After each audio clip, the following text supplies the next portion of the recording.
Hello everyone, কী অবস্থা? সকালবেলা উঠেই চলে গেছিলাম ক্লাস করতে।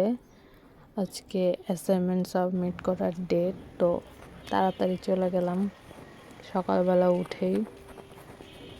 তারপরে ক্যাম্পাসে ঢুকে পড়লাম।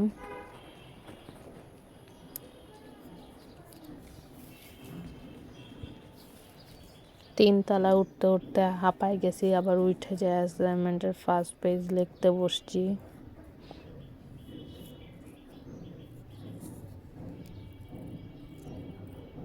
তারপরে জমা দিয়ে দিলাম। জমা দেওয়ার পরে এক ম্যাডাম বসে বসে 3 ঘন্টা ধরে লেকচার দিচ্ছে। মাথা মুথা শেষ তার লেকচার শুনে।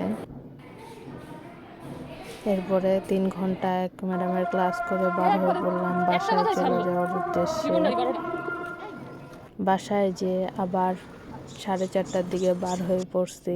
প্রার্থনা সভা আছে, আর কয়েকটা দিন আছে মাত্র উপবাসের। তো এই তো লাস্ট দিনগুলা এরকম প্রার্থনা সভা থাকে, তো চলে আসছি যেখানে প্রার্থনা সভা হবে।